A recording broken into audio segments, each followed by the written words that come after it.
donc c'est l'ADBS Pays de la Loire qui organise la journée, mais très, très organisée quand même par Audencia qui nous accueille. Voilà. Ouais. C'est surtout Florine et Yann. D'accord. Et Julien Alvarez aujourd'hui, qui va nous parler ce matin de ludopédagogie. Je vais dire ça en anglais, mais c'est mieux en français. Voilà. Donc la journée, pour rappel, on va démarrer là à 10h jusqu'à 12h30 avec Julien, qui vient de la région de Tours, là. On a eu la chance, qui a fait le déplacement tôt ce matin pour être là avec nous. C'est ça. Donc on le remercie vraiment du déplacement, parce que c'est important pour nous d'avoir en présentiel, c'est toujours quand même plus agréable. Donc la journée, ce matin, c'est 10h, 12h30, un travail de découverte, expérimentation, transmission un petit peu de données clés théoriques autour de la ludopédagogie. Cet après-midi, Anna et Florine animeront du coup la fresque de l'information dans une autre salle. Elles nous y emmèneront. Voilà. On se déplacera ensemble jusque vers 16h. Et l'idée, c'est que de 16h à 16h30, on fasse un peu une conclusion de la journée, un peu avec le regard de Julien, qui va notamment participer comme simple participant, je dirais, à la fresque de l'information, les interventions de Florine et d'Anna, et qui veut faire des retours. Enfin, voilà. Donc, je m'appelle Julien Alvarez, je suis chercheur depuis 2004 et je viens donc de l'Université de Lille. Je travaille également pour une société parisienne. Donc, je suis à mi-temps à l'université et à mi-temps dans cette entreprise. Dans les deux cas, je suis spécialisé dans ce qui touche à la ludopédagogie, c'est-à-dire la médiation par le jeu pour apprendre, mais aussi pour des parcours thérapeutiques et aussi pour communiquer. Voilà. Ce qui avait été demandé et convenu, c'était que je vous fasse un petit topo sur les vocables autour de la ludopédagogie, rapidement, juste pour qu'on soit tous d'accord sur les différents termes. Et après, on va rentrer dans la partie pratique. Ça vous va? Évidemment. Alors, dans le domaine de tout ce qui touche à l'enseignement par le jeu, on a énormément de vocables, beaucoup de vocables anglo-saxons. Et pour certains, on a des termes qui se retrouvent dans notre périmètre francophone, avec donc ludicisation, par exemple, ludopédagogie, mais il y en a plein d'autres comme des gamifications, etc. Et on va essayer de raconter tout ça rapidement grâce à une éponge. L'éponge va nous raconter tout ça. Vous allez voir, elle a des capacités fabuleuses. Donc, pour commencer, ce qu'il faut comprendre, c'est que le terme de ludicisation nous sert tout simplement à expliquer que la ludicisation, c'est le fait qu'un groupe d'individus se mettent d'accord pour dire que ceci est un jouet ou ceci est un jeu. Voilà. Et donc, ce phénomène de construction sociale, c'est celui qui va traverser tous les vocables qu'on va regarder ensemble. Alors, pour comprendre le phénomène, c'est pas compliqué, hein. Imaginez une île déserte dans laquelle on trouverait encore des hommes préhistoriques. Et un jour, un beau matin, il y en a un d'entre eux qui découvre un jeu vidéo qui traîne sur la plage. Et il le montre à tout le monde en disant « Regardez, regardez ». Et à votre avis, est-ce que ce groupe d'individus va penser immédiatement « Ah, ceci, c'est du jeu vidéo ». Ils vont peut-être avoir peur, ils vont être intrigués. Et puis, à mon avis, ce qu'ils risquent de voir, c'est peut-être des propriétés réfléchissantes. On se dit, tiens, oh, on se voit dedans, c'est pratique pour se raser, peut-être. Je ne sais pas. Donc, en fait, ça veut dire quoi? Ça veut dire qu'on construit des choses en fonction de ses besoins et de son stock de connaissances, de sa culture, etc., etc. Si vous n'avez jamais connu l'électricité ou l'informatique, vous ne pouvez pas faire le lien avec le jeu. Donc ça vous montre un petit peu déjà que le jeu, c'est exactement ça. C'est tout se construit grâce donc aux autres, grâce à la culture dans laquelle on baigne. Et donc notre idée, c'est que on va le raconter maintenant avec une éponge. Imaginons que ce même groupe d'individus, au lieu de tomber sur un jeu vidéo, ils découvrent un beau matin une éponge qui trône au milieu de leur tribu. L'éponge, ils commencent à en voir les propriétés. Les propriétés, ils vont se dire, tiens, c'est mou, ça absorbe l'eau. Et puis, c'est amusant, quand on tape dedans, on peut se l'envoyer, on peut se le jeter, on peut s'amuser à se toucher avec, comme des boules de neige, etc., etc. Et on commence à s'amuser. Et ça, c'est la première étape de la ludicidation. C'est l'amusement que suscite un objet. Et on est bien d'accord, en fait, que le jeu va apparaître, mais qu'on est toujours face à une éponge qui, pour nous, dans notre culture, correspond plutôt à un outil pour faire la vaisselle. Donc, en fait, entre le fait d'avoir un outil qui sert à faire la vaisselle et le fait de se dire ça peut servir à jouer, on opère en fait une instrumentalisation. C'est-à-dire qu'on détourne les usages et tout ça, le fait de détourner les usages, c'est là aussi une affaire donc de construction sociale. Mais on a des designers qui vont nous aider, qui vont nous dire, bon, pour qu'on puisse faire la différence entre ce qui sert d'éponge à faire la vaisselle et d'éponge pour jouer, on va lui donner une forme particulière, on va lui donner une couleur particulière. Et on va mettre en place ce qu'on appelle des éléments, des qualifiants, des qualificatifs ludogènes. Ludogène, c'est l'adjectif qui désigne l'idée de dire ceci correspond à des indices qui nous amènent vers du jeu. Donc, c'est juste une histoire de design. Et sinon, les propriétés sont strictement les mêmes et on pourrait faire la vaisselle avec cette sphère, comme on pourrait le faire avec celle de vous. Et puis, en fait, de là, on peut imaginer aussi que quand vous allez dans un magasin, vous allez avoir des indices pour vous dire, vous avez d'un côté les jouets pour animaux. Donc ici, ce sont des sphères, des pales en éponge pour les animaux. Là aussi, vous pouvez lui donner des formes, par exemple, de papillons, etc. Mais c'est toujours adressé aux animaux. Et puis aux bébés. Les bébés aussi peuvent avoir leurs éponges qui vont leur permettre de prendre le bain et apprendre donc l'hygiène. Vous voyez que tout est affaire de construction sociale. On est toujours sur des éponges, on leur a donné des représentations et on essaye ici, par du design, d'orienter en fait le propos. Alors, on a dit que tout à l'heure, les hommes de la préhistoire s'amusaient avec l'éponge. Donc, la première phase de ludicisation, c'est de s'amuser. Et puis après, on peut commencer à introduire des règles et des objectifs. Et là, on rentre dans le jeu avec règles, c'est-à-dire qu'on va mettre en place des objectifs pour gagner, avec des systèmes de score si on le souhaite, etc. Et on commence à ritualiser le jeu de manière plus poussée. Donc là, en fait, on a une différence entre les deux. À gauche, c'est de l'amusement, ce qu'on va relier en termes savants à la païtia, et puis le jeu avec règles, à droite, le ludus. Donc, c'est toujours du jeu, mais à gauche, c'est du jeu libre, et à droite, c'est du jeu avec règles. Et puis, on peut s'apercevoir que finalement, tout peut faire l'objet d'une transition de la païtia vers le ludus. Par exemple, nos fameuses éponges qui servent aux bébés à donner le bain peuvent être associées à une notice qui nous dit comment gagner. On peut imaginer un jeu, par exemple, celui qui ramasse le plus d'éponges en forme d'oiseau, de poussin ou de canard ou de lapin va remporter donc la mise, va gagner la partie. Et donc, c'est juste ça, c'est juste une notice qui nous dit comment on peut gagner et quels sont les moyens mis à notre disposition pour gagner, qui fait la différence entre les deux. Mais, donc ça veut dire que là, ici, on a deux éléments distincts. D'un côté, l'artefact, c'est-à-dire l'élément avec lequel on joue, et la notice, donc les règles, qui vont fixer les objectifs pour gagner ou perdre, et les moyens d'y parvenir. On fixe, par exemple, une ligne d'arrivée. Le premier qui atteint la ligne d'arrivée gagne, ça c'est l'objectif. Le moyen, c'est il faut sauter à plein feu.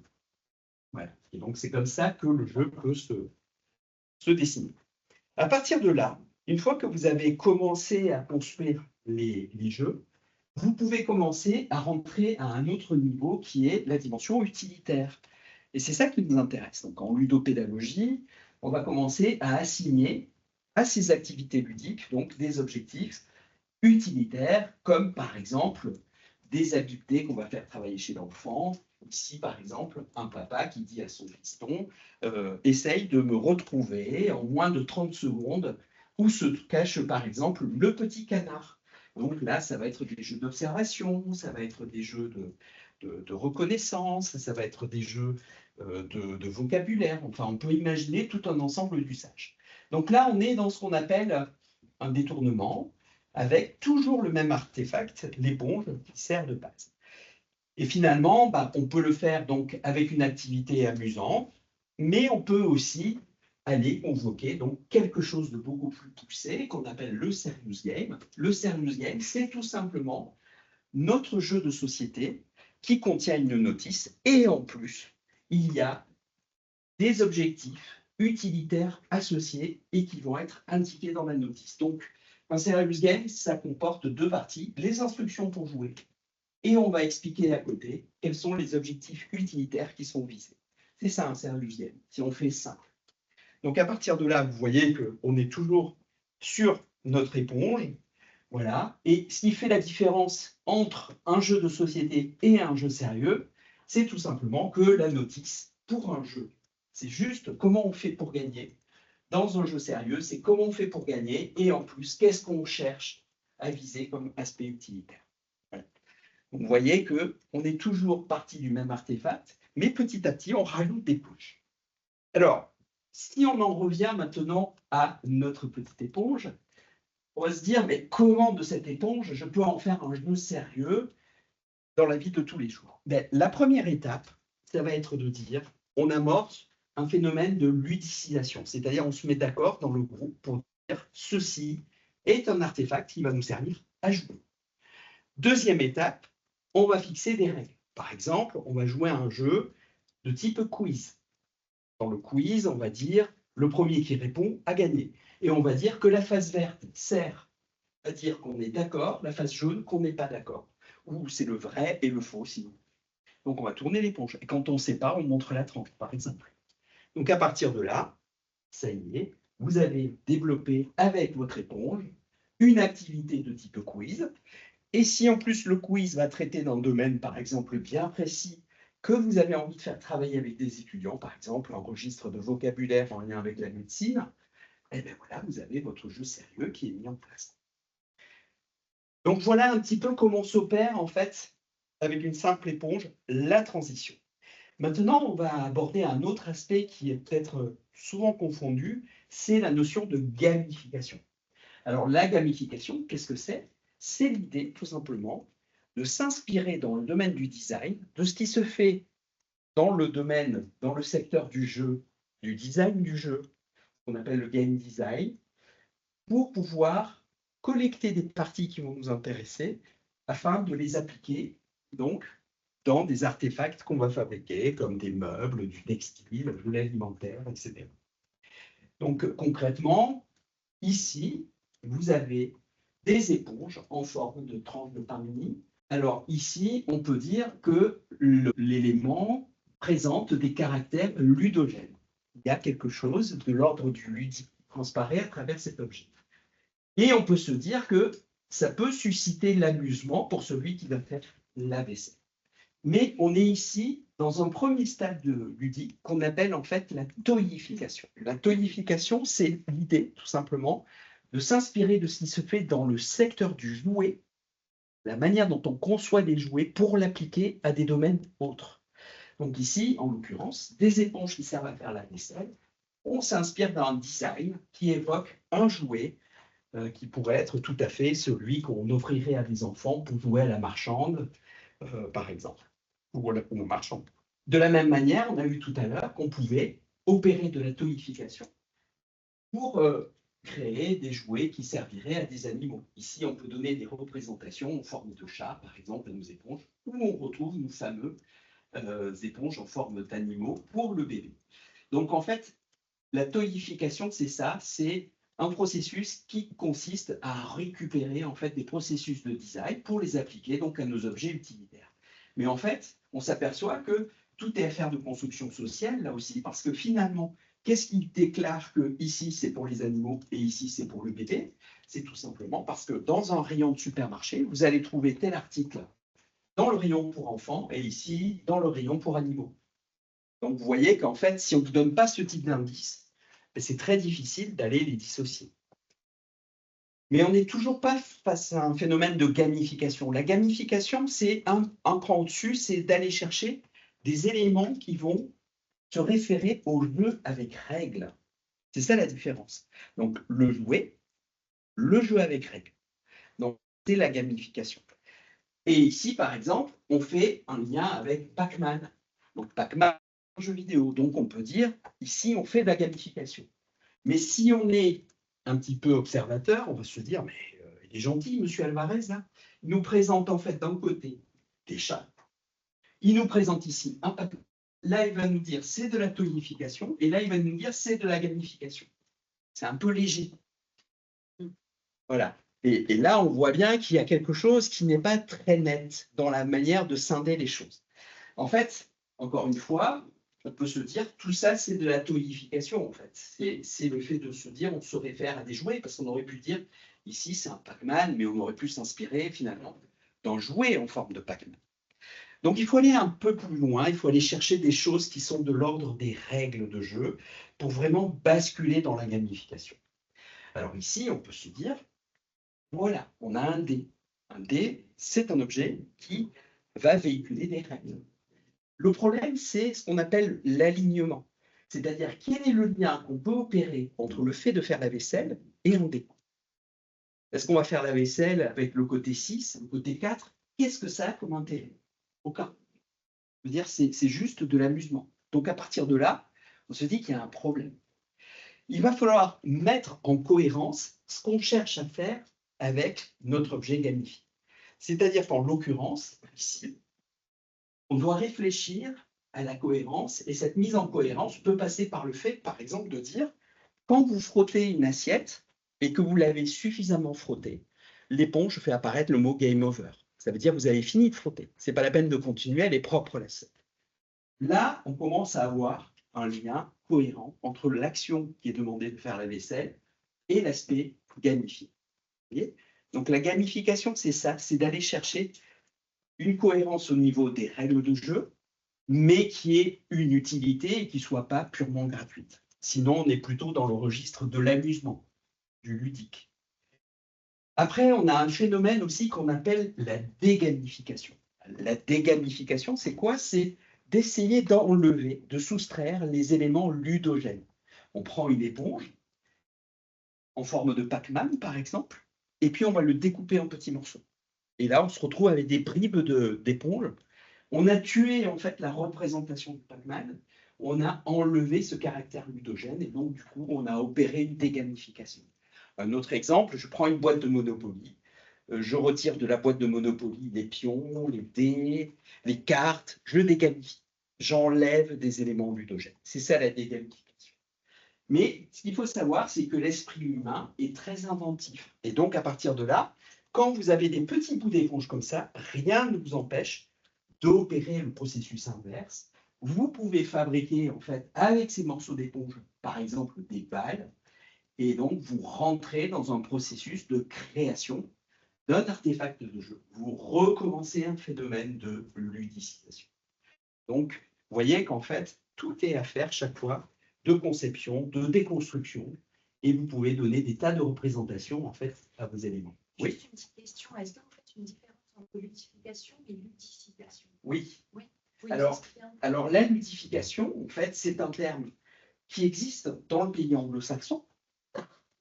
La ludification, c'est tout simplement le fait d'utiliser l'amusement.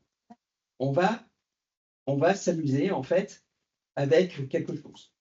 La gamification, ça va un peu plus loin, c'est l'idée d'aller utiliser dans les processus de design des règles, des éléments qui évoquent vraiment le jeu avec règles.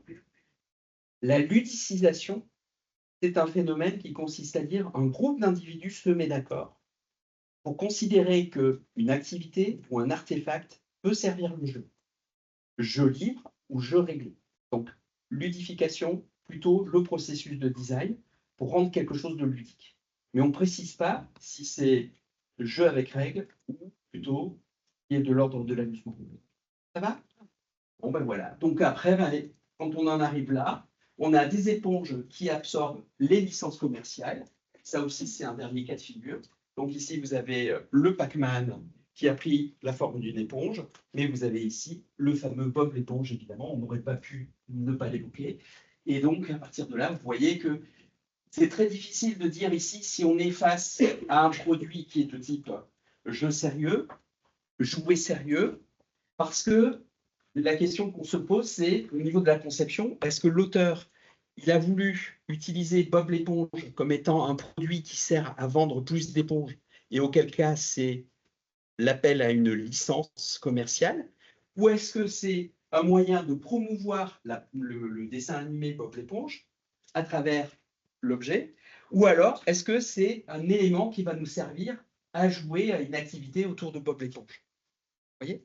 Donc on voit bien qu'avec ces questionnements-là, tout est affaire de construction sociale. C'est-à-dire il faut se mettre d'accord en amont sur quelles sont les intentions. Le groupe d'individus se met d'accord sur les intentions. Et ensuite, on y adhère ou on n'y adhère pas. On a le choix. Mais si on n'a pas été initié, on ne peut pas comprendre de quoi il s'agit. Et il y a un auteur qui s'appelle Jacques Henriot qui dit tout simplement la chose suivante, hein, c'est un passant marche et il tape dans un tas de cailloux. Et il entend des enfants dire « Hé, vous marchez sur notre jeu ». En fait, les tas de cailloux représentaient pour les enfants une activité de jeu. Ils avaient disposé les cailloux d'une certaine manière. Le passant qui n'était pas initié détruit le jeu en marchant dessus, il n'a pas fait attention. Donc, vous voyez bien que tout est affaire de construction sociale. Voilà. Donc, ce qu'on peut retenir maintenant par rapport à la ludopédagogie, c'est l'idée d'utiliser le jeu pour opérer, en fait, un enseignement, faire de la pédagogie. C'est très simple. Mais comprenez maintenant que, avant d'arriver à un processus de ludopédagogie, il faut d'abord un phénomène de ludicisation. Un groupe d'individus se mettent d'accord pour dire ce qu'on utilise, c'est du jeu, on le reconnaît comme tel, et ensuite, c'est mobilisé dans une activité qui a pour but d'associer à la fois du jeu et des objectifs utilitaires, une visée utilitaire. Et là, vous êtes face à une séquence ludopédagogique. Et c'est ça qu'on va faire maintenant. Est-ce que vous avez des questions? Voilà, ça pose le vocabulaire. Mais si vous n'avez pas tout retenu, ce n'est pas grave. Retenez juste que le jeu, il existe du jeu libre, c'est-à-dire vous faites que vous amuser. Du jeu avec règles, vous avez fixé des objectifs permettant de gagner. Et que dessus, on peut rajouter une couche qui permet de viser des objectifs utilitaires. C'est là qu'on rentre dans le jeu sérieux. Et que ce jeu sérieux, il peut soit être prévu dès le départ, avec donc un cahier des charges, ou alors il peut aussi faire l'objet d'un détournement de jeux existants. Et on vient donc le détourner, on parle donc de serious gaming dans ce cas-là, mais on ne va pas s'embêter avec tous ces vocables. Voilà un petit peu pour les différents vocables que je voulais voir avec vous en préambule. Comme ça, si je les emploie durant les activités qu'on va faire maintenant, ben, vous saurez un peu plus de quoi je parle. Et si ça vous échappe, n'hésitez pas à m'interpeller et puis j'y reviendrai avec grand plaisir. Alors, comment on va faire maintenant concrètement pour l'activité qui suit? Jean-François, il était embêté. En fait, il m'a téléphoné, il m'a dit c'est une catastrophe, les gens ils sont pas motivés pour venir. Faut prouver, ils ont fake news. Ils viennent pas, ils sont fatigués, etc. Et il m'a dit ce matin j'ai eu une idée.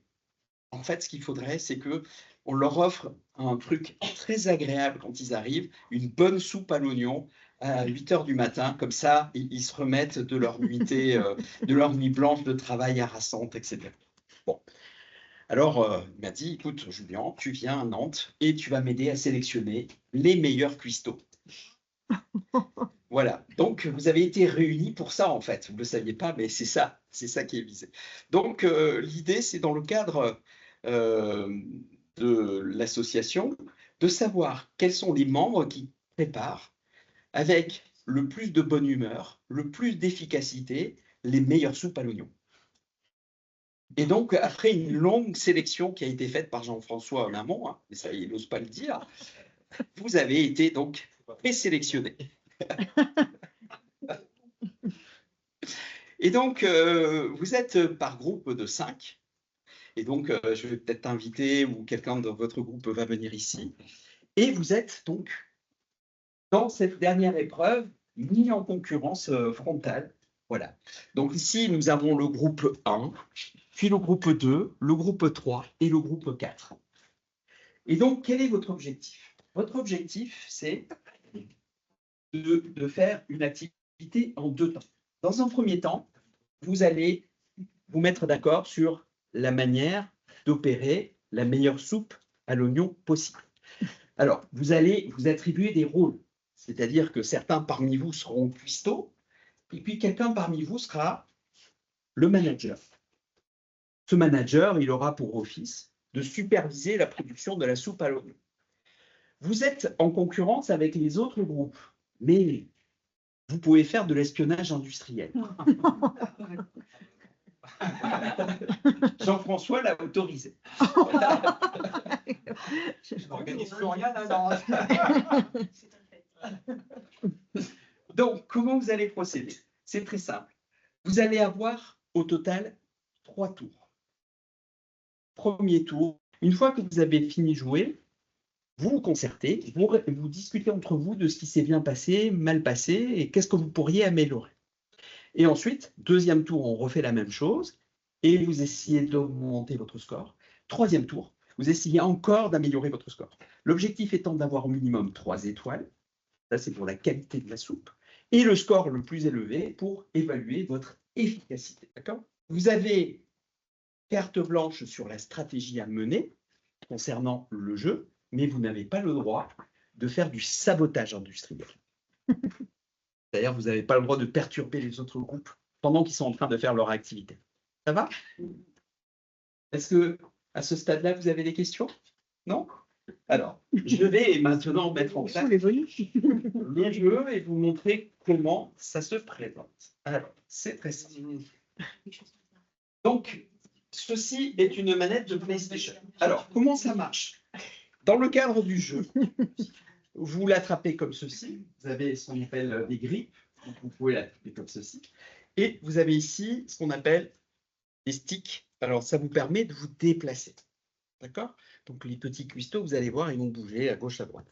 Et ensuite, vous avez 2 boutons à utiliser. Donc, d'abord, c'est la croix ici. La croix qui vous permet de faire une action.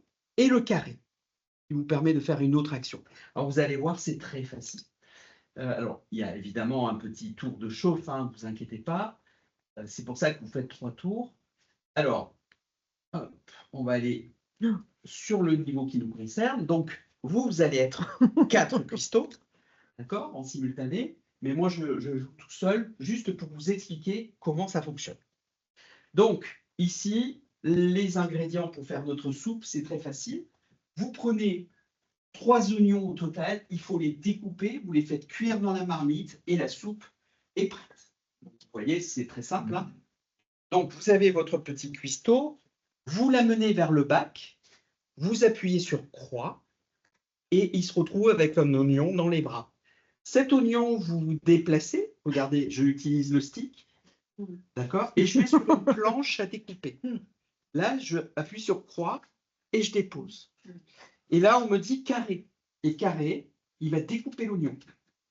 Ça va? Ah, c'est découpé. Oh là là. D'accord? Il n'avait pas de gants de sécurité. Voilà. Oui, c'est vrai que... Et on recommence l'opération 3 fois. Alors, évidemment, vous êtes là, vous êtes avec l'idée que vous allez pouvoir collaborer.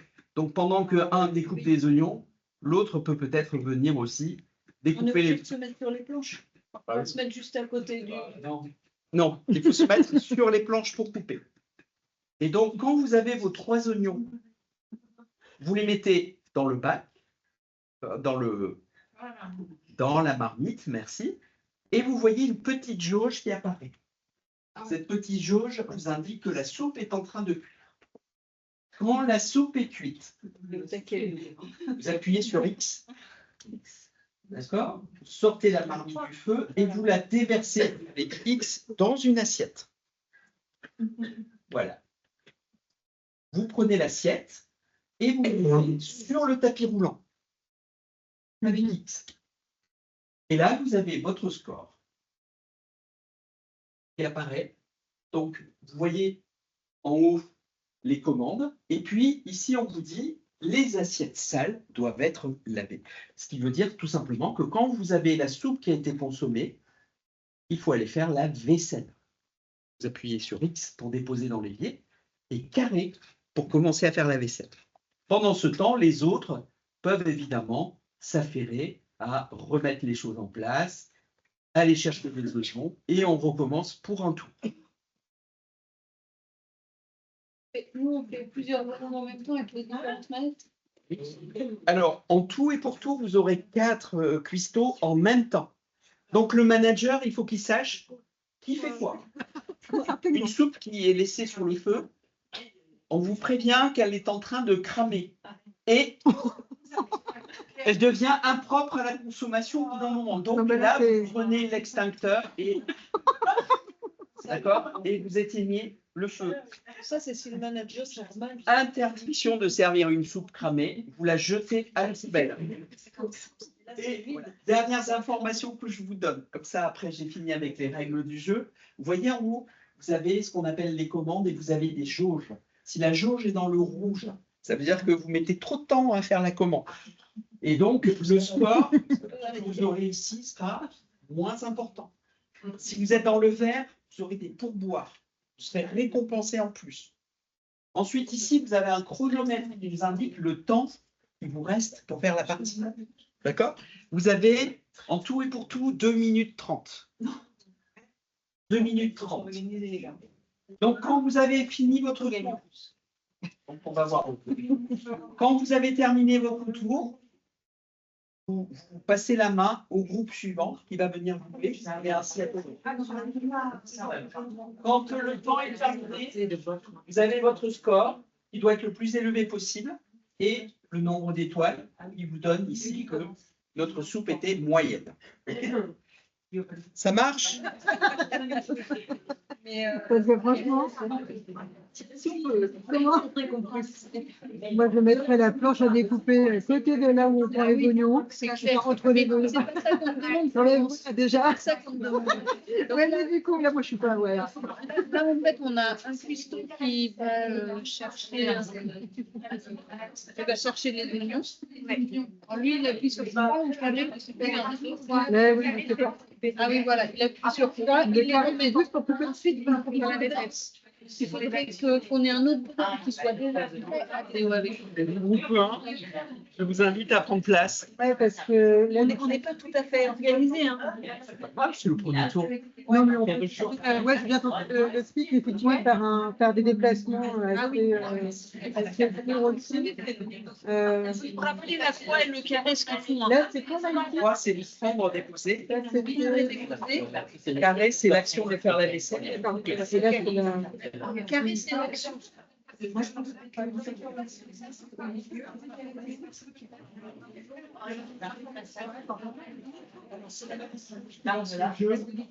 Donc, au départ, il faut choisir votre avatar. Vous voyez? Donc, pourquoi c'est C'est parti, on lance le jeu.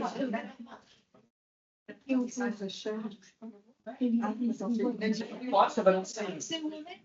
Moi, je suis je suis bonne.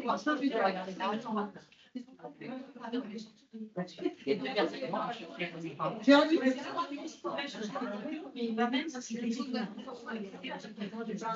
Dernière assiette, parce qu'on veut la faire revalider, c'est la dernière assiette. Vous devriez cette assiette. 5 secondes. C'est vrai, c'est l'inacceptable. 2 secondes. Sur le fil. Ah, mais C'est bon. voilà. Elle est en dessous.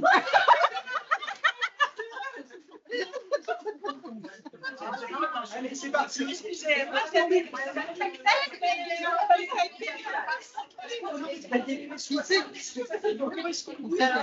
oui, c'est le groupe 4 là, la C'est pour les dernières soupes. Voilà,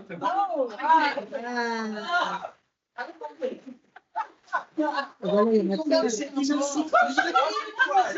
Et on a fait le groupe 4, vous avez été détrôné. Est-ce que vous allez reprendre le lead? À la vache. C'est non. Charlotte, tu continues à faire la vaisselle. Vous détenez le record. Très très bien sur le final. Groupe 2 mis en œuvre pour obtenir les scores qui, je vous le rappelle, nous permettent de désigner un gagnant, mais il y a des gens qui n'ont pas démérité. Alors, vous avez d'abord ici un premier gagnant qui est lié au score absolu, qui est le groupe 4, qui a fait 194 points. Donc, vous pouvez les applaudir. Donc, vous avez la coupe du score. Ensuite, ici, le groupe 1 n'a pas démérité puisqu'ils ont fait une progression qui est la plus importante à 134 points. Donc, vous avez... Ils ont démarré. C'est ça, en fait, c'est savoir démarrer bas. Voilà. Ensuite, le groupe 3, une mention spéciale pour la coupe de l'inclusion. Ah oui, Ils se sont entraînés. Voilà. Et quant au groupe 2, vous avez eu ici la coupe junior, puisque vous aviez le plus jeune manager. Nous allons débriefer.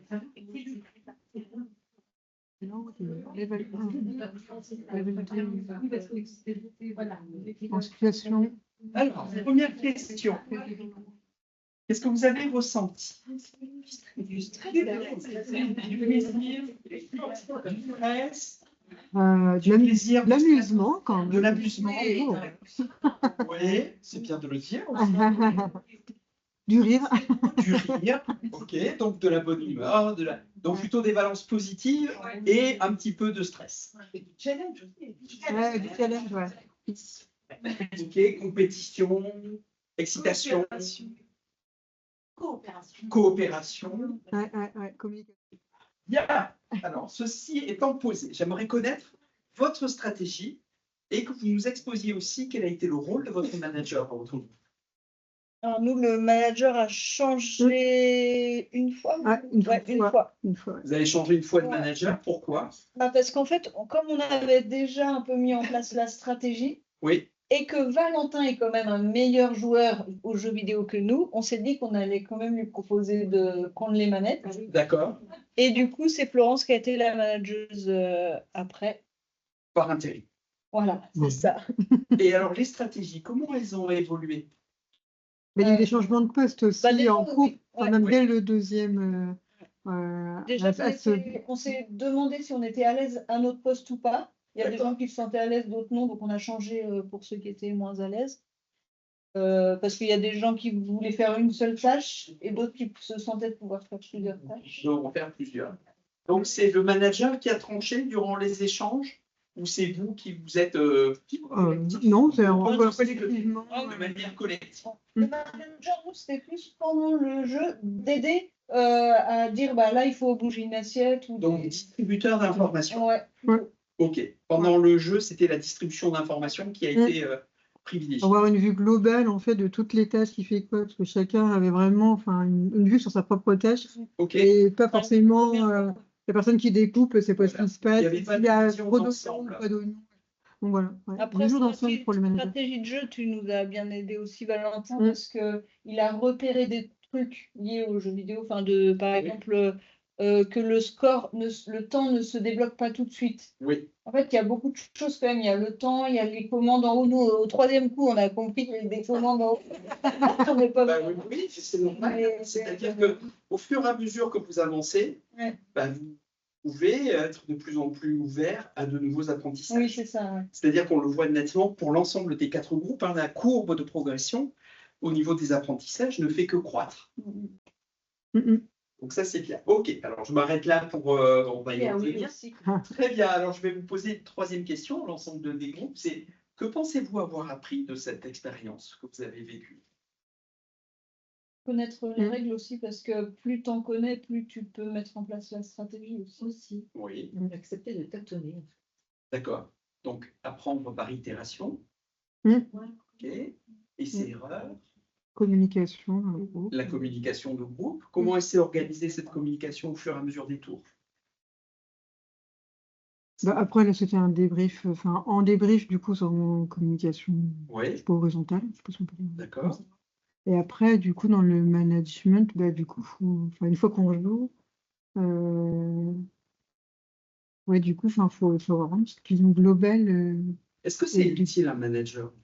Bah, là, moi, j'ai pas senti. C'était plus de la coopération que du management parce que j'ai pas senti qu'il y avait vraiment Un leader. Oui, je Dans pense comme votre un cas, leader. non. Enfin, c'était plus, on se posait des questions, on répondait, on discutait, c'était plus de la coopération, je crois. Pourtant, Ouais, vous m'avez dit tout à l'heure que vous aviez besoin de quelqu'un qui vous redistribue Alors, l'information. pendant le jeu, Ouais, pendant le jeu, pas ouais. pendant les débriefs. Ouais. Vraiment, D'accord. il fallait une personne pour certains postes qui a une vue globale. Ok, Effectivement. d'accord. Très bien. Donc, communication, redistribution de l'information, et puis ensuite, vous avez appris par essai. C'est un peu ça. Ok. Quelqu'un sur comparaison aussi. comment? Et par comparaison. Et puis, comparaison, en faisant un peu d'espionnage industriel. Très bien. J'attendais que quelqu'un me dise j'ai appris à jouer à un jeu vidéo. J'avais joué. Ok. Donc l'apprentissage de la manette. Ah, c'était pas mal, la troisième fois, on s'est mis le carré. Et... la manette. Et à quoi ça sert? Oui. Ok. Alors, merci pour ces retours. Donc, si j'étais prof en management, je pourrais continuer à développer le cours sur le management, mais nous, on est en ludopédagogie. Donc, on va maintenant un petit peu parler de ce que je voulais vous faire toucher du doigt avec cette séance. Alors, vous comprenez bien qu'on pourrait parler de plein de choses avec cette activité. On pourrait parler de la théorisation, on pourrait parler du succès des fast-foods, comment ils ont fait, la chorégraphie qui s'opère dans la cuisine, le rôle du manager, quel manager vous êtes, etc.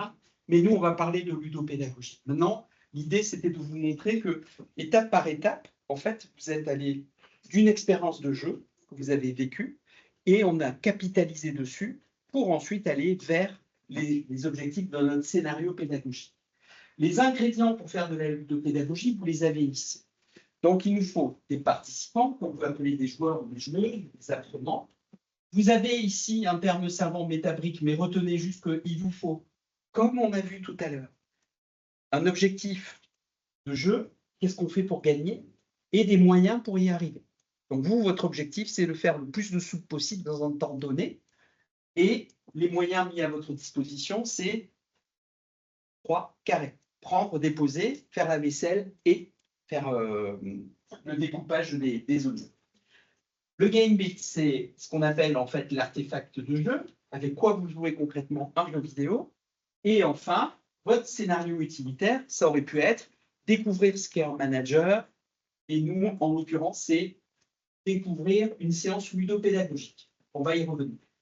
Cet objectif, il est piloté par une personne qui va faire en sorte que nos objectifs pédagogiques soient atteints et qu'on évite ce qu'on appelle des écarts interprétatifs. Les écarts interprétatifs, c'est que ça a été très bien dit dans le groupe 3, vous disiez que vous aviez l'impression que chacun avait sa vision du jeu et puis en fait, vous aviez besoin de le clarifier. Ça, c'est normal, c'est parce que chacun d'entre nous, on a notre filtre de perception et donc il va falloir ramener tout ce groupe à avoir la même vision des choses. Souvenez-vous ce que je vous ai dit avec notre petite éponge tout à l'heure, le phénomène de ludicisation, quand un groupe se met d'accord pour dire « ceci est un jeu ». C'est ça. Parce que tout le monde peut me dire « non, c'est une éponge, ça sert à faire la vaisselle ». Un autre va me dire « si, c'est un ballon, on peut jouer avec », etc., etc. Donc, on va se mettre d'accord. Donc là, de la même manière, quand vous jouez, il faut que vous vous mettiez tous d'accord pour dire « je l'accepte comme étant un jeu » et j'accepte aussi le rôle qu'on m'assigne dans ce jeu. Et puis j'accepte les règles et je les assigne.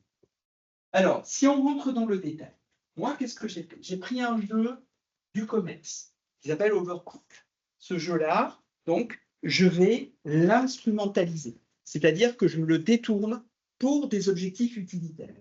Alors, il y a deux manières de détourner un jeu, soit par les usages, soit en le modifiant. Est-ce que j'ai opéré une modification dans ce logiciel? Non.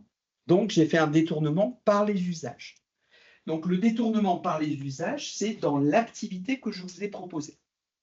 Alors, de manière très simple, vous aviez le jeu, vous aviez donc cette configuration qui consistait à avoir 4 joueurs plus un manager. Et vous étiez donc ici, dans des choses que vous avez notées, à savoir que le manager, il a un rôle clé, c'est que quand vous êtes en train de jouer à un jeu vidéo, notamment, les joueurs sont focalisés sur leurs tâches.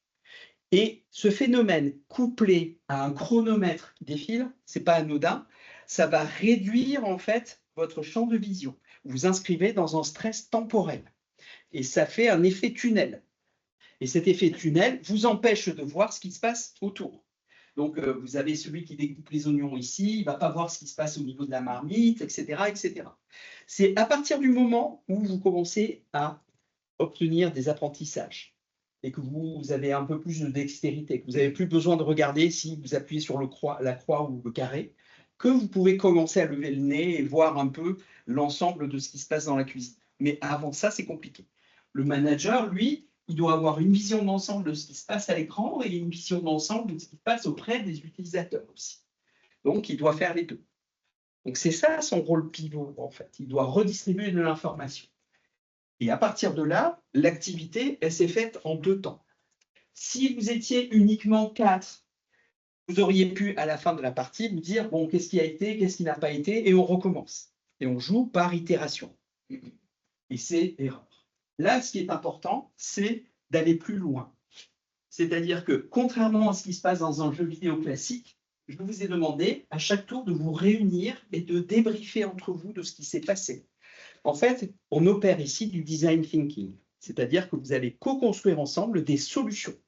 Ces solutions, elles émanent du fait que chacun d'entre vous, vous avez vécu une expérience qui est unique et vous allez la partager et puis vous allez dire ce qui a été, ce qui n'a pas été. Et le manager, lui aussi, vous repartage, vous redistribue son information à son niveau. Donc, c'est intéressant d'avoir les deux. Ceux qui ont tenu la manette, qui ont une expérience liée donc, au fait d'avoir agi, et le manager qui, lui, a été plutôt observateur de la situation, a essayé aussi de redistribuer de l'information et qui peut vous partager aussi ce qu'il a vu à son niveau. Et de là, vous co-construisez ensemble de nouvelles stratégies, tout en observant ce qui se passe dans les autres groupes et en faisant ce fameux espionnage industriel qui est en fait l'apprentissage par mimétisme qu'on va rajouter dans l'équation. C'est ça l'idée. Donc à partir de là, on voit que vous aviez une phase où vous étiez en train de tenir la manette de jeu, une phase où vous étiez en train de débriefer, et vous aviez une 3e partie. Alors, vous n'en êtes peut-être pas rendu compte, mais c'est la partie où vous allez vous motiver. Vous allez faire en sorte que tout se passe pour le mieux possible. Et moi, j'ai vu des groupes ici, vous en avez l'illustration, avec des profs de SVT et qui étaient carrément comme s'ils étaient dans un match. Donc, c'est pire que ce qui s'est passé dans votre groupe. Hein. C'était vraiment, bon, vous allez les gagner, vous allez tous les tuer, etc. Et puis, on voit les postures où ils sont tous avancés comme ça et ils sont vraiment impliqués dans la tâche. C'était à fond. Hein. Donc, mais nous, ce qui va nous intéresser, c'est vraiment ces 2 phases. On joue, on analyse, on essaye de trouver une stratégie et on y retourne. Donc, à partir de là, le triptyque qu'on a toujours quand on fait de la ludopédagogie, ce sont ces 3 phases. Une phase où on introduit l'activité. Une phase où on joue, une phase où on débriefe. La phase où on introduit l'activité, il doit annoncer 3 choses. À quoi on va jouer, comment on va jouer et pourquoi on va jouer. Mais je ne l'ai pas fait n'importe comment. Il y a un rôle très important dans cette phase introductive, c'est de susciter l'engagement des participants. Et pour susciter cet engagement, j'ai commencé par raconter une histoire. Cette histoire où j'ai embarqué Jean-François malgré lui pour dire qu'il voulait de la soupe à l'oignon, etc. C'était juste un moyen de vous dire on quitte l'univers de cette école et on va rentrer dans un univers imaginaire qu'on appelle une diégèse. Dans un film, vous racontez donc, vous voyez une diégèse. C'est ce qui se passe dans l'univers fictionnel. En fait. Et ça, c'est un premier pas vers l'engagement. C'est-à-dire, on commence à vous embarquer. Et ceux qui commencent à dire, mais non, c'est nul son truc, déjà, on peut voir qu'il y a un problème, on peut essayer de... Voilà. Mais là, c'était commencer à embarquer, et puis, je n'ai pas fait ça de manière anodine, j'ai embarqué Jean-François, qui ici est un petit peu votre référent, et qui du coup, s'il embarque, s'il commence à rentrer dans cette histoire, il va vous embarquer aussi automatiquement, et vous suivez, parce que vous êtes en confiance par rapport à Jean-François, et moins avec moi, parce que moi, vous ne me connaissez pas. Donc, c'est aussi tous ces éléments, ces stratégies qu'on essaie de mettre en place autour du jeu. Donc, première phase, on va jouer, je commence à rentrer dans une histoire pour vous engager. Deuxième partie, je vous raconte comment on joue concrètement, mais je sais que parmi vous, des personnes n'ont jamais utilisé de PlayStation. Donc, je commence à montrer la manette. J'essaie de la démystifier. J'essaie de la rendre accessible. Donc, en fait, ça veut dire quoi? Ça veut dire que, mine de rien, pour faire de la ludopédagogie, il faut que les personnes soient à même de pouvoir jouer.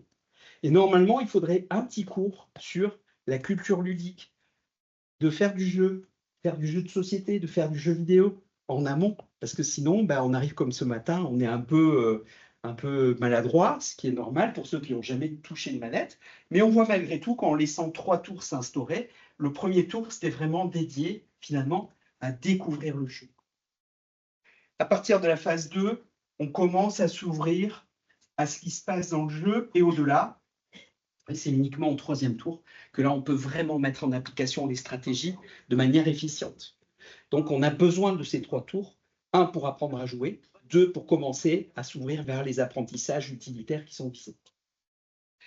Ensuite, au niveau de la phase 2, ici, moi, je me mets dans quelle posture d'après vous? Qu'est-ce que vous avez pu observer me concernant durant la phase où vous avez joué? Je laisse faire. Je rythme, je gère le temps, j'arbitre, j'aide ceux qui ont du mal à tenir la manette ou à lancer le jeu, mais surtout, je n'interfère pas avec les joueurs. En fait, mon objectif, c'est uniquement que le jeu se déroule le mieux possible et dans le timing imparti. Et autre chose, ce qui est important aussi, c'est de laisser personne à l'écart. Vérifier. Et j'ai trouvé très agréable dans le groupe 3, par exemple, que vous preniez en charge la possibilité de changer de personne pour pouvoir donner l'expérience à tout le monde, et y compris dans le groupe 2. C'était très bien vu. Ici aussi, tu es gamer, tu as laissé la place aux autres. J'ai trouvé ça très, très bien. Et ici, vous aviez un poids de compète qui est assumé et vous avez gagné. Voilà. Donc, il n'y a pas de jugement de valeur par rapport à ça, mais moi, en tout cas, mon rôle, c'est uniquement d'observer. Pourquoi j'observe? Pour capitaliser des anecdotes, pour pouvoir les redistribuer maintenant, dans la phase de débriefing. C'est surtout ça. Et dernière phase, le débriefing avec une série de questions que je vous ai posées. Le ressenti, quelle stratégie vous avez mis en œuvre, qu'est-ce que vous pensez avoir appris, et on pourrait poser une dernière question, que pourrait-on faire pour améliorer l'activité la fois prochaine? On pourrait aller jusque-là. Mais là, le temps nous manque un petit peu. Et donc, ce qui est très important, c'est vraiment que ces 3 parties soient cloisonnées. C'est-à-dire, il ne faut pas que le prof vienne ici, dans la partie jeu, faire le sachant. « Oh, mais vous aviez déjà vu ça en cours la dernière fois, je vous réexplique. » Là, on tue le jeu. Donc, c'est vraiment laisser jouer. Pourquoi? C'est parce qu'en fait, ici, on offre à chaque participant une expérience personnelle de cette activité. Et le débriefing va nous servir à capitaliser sur cette expérience. C'est là qu'on va amener les gens à aller vers les objectifs pédagogiques qui sont visés. Parler de management, parler de la disposition des cuisines, parler de la façon dont on peut optimiser l'installation d'une cuisine, la chorégraphie dans une cuisine, ou ce que vous voulez.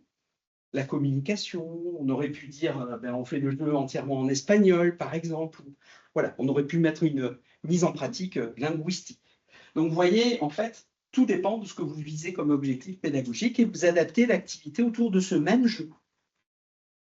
Une fois qu'on sait ça, qu'on s'est engagé, qu'on s'est animé, arbitré, et puis qu'on s'est débriefé, une règle d'or, donc, c'est d'éviter les superpositions entre cette phase-là et cette phase-là. Néanmoins, moi, j'ai un problème.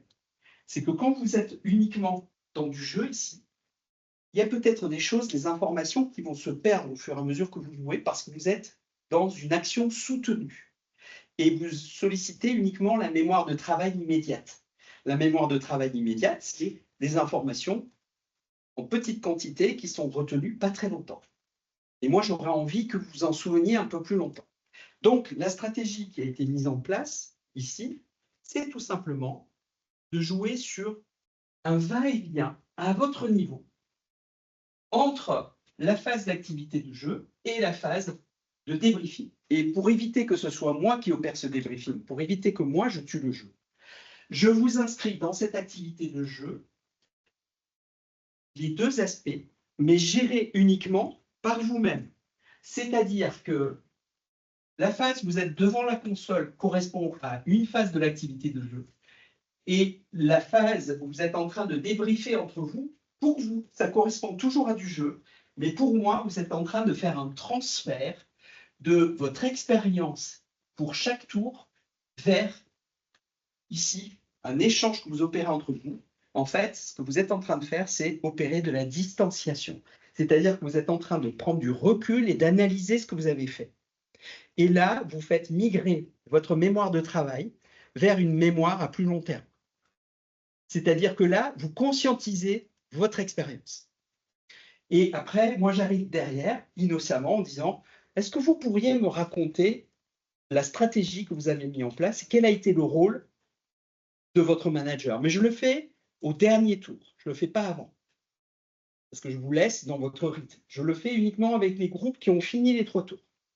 Et là, c'est pour tout de suite imprimer tout ce que vous auriez pu voir ou vivre dans le cadre de cette activité de jeu. Ça va? Et une fois que vous faites ça, vous capitalisez, vous mettez en place une nouvelle hypothèse pour améliorer votre score, vous la mettez en pratique et vous inscrivez donc dans une technique de j'ai mis une hypothèse, je la teste et on regarde si ça fonctionne et je recommence. Stratégie nourrie par l'observation des autres groupes, stratégie nourrie par votre propre expérience, plus celui du groupe, plus celui du manager qui va repartager l'information. Et à partir de là, on optimise en fait au mieux les apprentissages. Donc, ça donne en fait ce schéma final, 2 types de débriefing. Le débriefing entre vous, qu'on peut appeler une phase de design thinking, c'est-à-dire vous co-construisez des solutions, vous allez dans le jeu, et ainsi de suite. On fait 3 tours. Et ici, je fais le débriefing final où je peux injecter des approches théoriques en lien avec le cours qui nous intéresse, etc., etc. Puisque le but pour moi, c'est de réduire les écarts interprétatifs, faire en sorte que vous ressortiez de là avec les apprentissages qui étaient ici. Est-ce que ça va? Est-ce que vous voyez comment ça a été construit? Alors, un dernier point, et après je vous libère.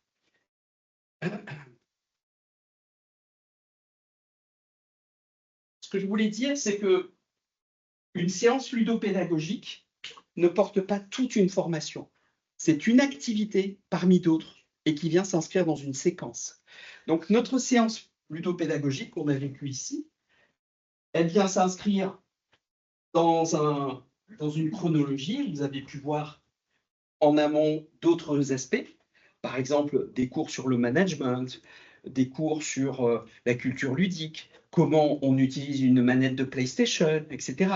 Où vous avez découvert d'autres types de choses. Ça peut être des débats, ça peut être plein de choses. Et vous arrivez ici en listant le matériel dont vous avez besoin, le type d'activité, et puis ensuite, vous décomposez cette activité avec vos 3 temps, en expliquant ce que vous allez faire dans le cadre de cette séance, toujours en utilisant l'introduction de l'activité, quelle histoire vous allez raconter pour faire à quoi on va jouer, comment on va jouer, pourquoi on va jouer. Vous laissez le jeu se mettre en place, mais vous réfléchissez quand même à quels sont les éléments que vous allez devoir gérer, quels sont les impondérables que vous risquez de rencontrer, panne d'Internet, panne de la console, panne d'une manette de jeu. Comment vous palliez à ça? Donc moi, j'ai amené une 5e manette au cas où, que j'ai mis en charge. Et puis ensuite, donc, le débriefing, comment vous allez l'amener, toujours séquencé de la même manière, le ressenti, ensuite vous passez aux stratégies, ensuite vous passez aux apprentissages, et puis ensuite vous injectez ce que vous souhaitez enseigner, comme je suis en train de le faire. Ça va? C'est pas juste le jeu qu'on doit évaluer. Vous vous rendez bien compte qu'il y a eu ma présence, j'apporte une certaine façon d'animer, et puis on a d'autres éléments qui interviennent, ce sont les éléments de contexte. Pourquoi vous êtes ici? Quels sont les enjeux? Je vous donne un exemple tout bête, hein. Je vous fais jouer à Overcook et je vous dis derrière, si vous arrivez à finir premier, Jean-François augmente votre salaire et vous passez de 1 000 €. Eh bien, je vais vous dire que vous n'allez pas jouer de la même manière et que vous allez tous faire comme le groupe 4. Hein. C'est bon, alors toi, tu es nul, tu dégages. Voilà. Vous voyez, en fait, on change complètement le climat en fonction du contexte. Voilà. Après, le type de jeu qui intervient peut lui aussi influer. C'est-à-dire si on dit je prends un jeu purement compétitif, ou si je fais un jeu semi-collaboratif, ou si je fais un jeu compétitif et collaboratif, je change le climat. Donc il faut en tenir compte de ça. Est-ce qu'on veut des gens qui s'empoignent ou des gens qui collaborent? Donc ça c'est important. Après, c'est le scénario pédagogique. Est-ce qu'il est en alignement avec le jeu proposé? C'est important de le questionner. Et puis ensuite, vous, en tant qu'enseignant, est-ce que vous êtes en phase avec le jeu que vous proposez? Est-ce que vous n'êtes pas en train de vous mentir? C'est important, il faut vraiment être en phase. Et enfin, dernier point, le public apprenant. Est-ce qu'il est adapté au jeu que vous proposez? Est-ce qu'il sera à même de comprendre le message pédagogique que vous cherchez à faire passer à travers ce canal? Ça aussi, c'est important. Donc, en fait, vous devez questionner ces 5 dimensions, et ce, au niveau des 3 temps pédagogiques, quand vous introduisez, quand vous animez, quand vous débriefez. Alors, vous allez me dire, waouh, ça commence à faire beaucoup de paramètres. Alors, en fait, on retrouve les dimensions qu'on a évoquées, les ingrédients pédagogiques. Hein. C'est le contexte, l'enseignant, pédagogie, apprenant, jeu. Et en fait, ce modèle vous sert en amont à préparer votre activité, à checker tout ce que vous devez prendre en considération, et en aval, à dire comment ça a été. Comment ça s'est passé mon introduction de l'activité? Est-ce que le jeu, il aide à cette phase d'introduction ou est-ce qu'il est insignifiant? Le public apprenant, comment il a réagi? Est-ce qu'il était partant dans cette histoire avec la soupe à l'oignon ou est-ce qu'ils ont trouvé ça potache? Ensuite, est-ce qu'ils ont compris le scénario pédagogique? Non. En fait, il faudra peut-être que j'insiste davantage sur le pourquoi on joue la prochaine fois. Donc, je m'amène. Ensuite, vous avez ici l'Université catholique de Louvain qui vous propose un Généali dans lequel, en fait, ils ont proposé case par case des questions à vous poser. Et vous pouvez donc, comme ça, être un peu plus guidé dans la manière de créer votre séance ludopédagogique et en aval de l'évaluer. Et ils ont également modifié l'ordre, en fait. Il y a une façon de rentrer dans votre construction, c'est vous commencez par la pédagogie, puis ensuite, pensez au jeu qui pourrait aller, ensuite, vous réfléchissez au contexte, puis après, vous prenez en compte le public apprenant, et enfin, vous définissez votre rôle d'animateur. Et donc là, on est dans la ludification, selon cette approche-là. Vous faites votre activité, et ensuite, pour l'évaluation, vous remontez avec une approche institutionnalisation, vous remontez couche par couche